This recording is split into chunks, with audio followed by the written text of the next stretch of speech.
Here's a riddle for you. A man is standing in the desert. He's thirsty, parched, and surrounded by fresh water. But he can't drink. Why? He's surrounded by fog.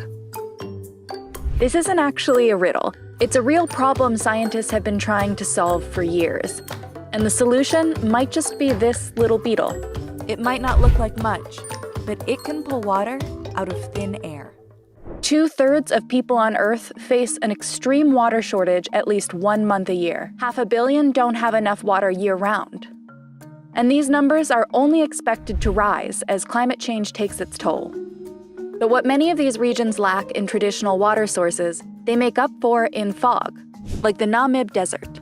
It's one of the oldest and driest places in the world. Depending on how far you are from the coast, rainfall averages about a 1/2 inch to 2 inches per year.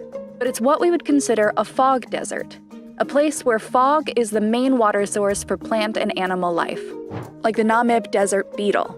At first glance, this group of beetles would seem to be really bad at capturing fog. It's tiny, it's round, and our current fog collecting technology looks nothing like it. Fog meshes right now are based on leaves and blades of grass, and their efficacy is determined by this complicated formula, where these two basically confirm that fast winds, big droplets, and slender targets across a large area are the best conditions for collecting. And this one represents the mesh's ability to drain the collected droplets into a reservoir without clogging. So, based on the formula, the Namib Desert beetle shouldn't be able to do what it does, since, beetles aren't made of mesh. And yet, when fog rolls in, the beetle climbs to the top of a dune and fog basks, leaning down and into the wind. Water droplets collect on its back and roll down to its mouth. As simple as that sounds, it's very literally like trying to catch a cloud and pin it down. If you wave your fingers through mist, you don't see just where your fingers were and all the water collected. It just flows with the air right through them. But the beetle manages to do what we cannot. The secret is in its exoskeleton, and it's very much a secret. We are far away from that still, or we're getting closer.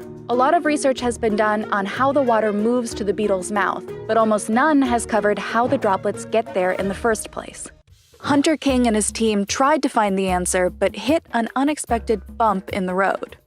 The original beetle that scientists started researching first had exactly that, bumps on its exoskeleton. And those bumps were theorized to have an impact on the efficiency of fog collection.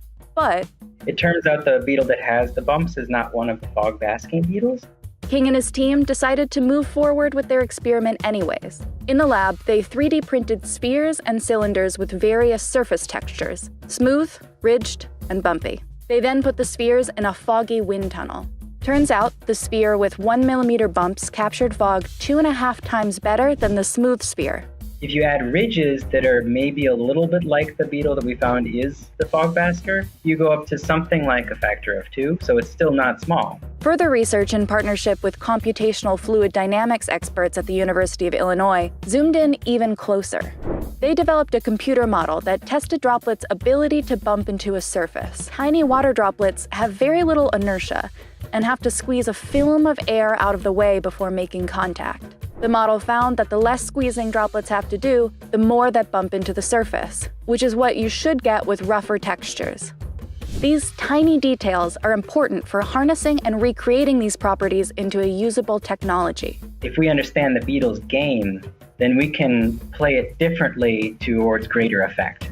Even a slight increase in efficacy could improve the lives of people who rely on current fog capture tech.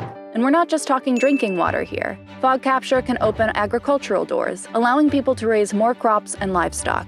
Identifying these properties is one thing, but once scientists are able to harness them, engineers should be able to design all sorts of fog collectors.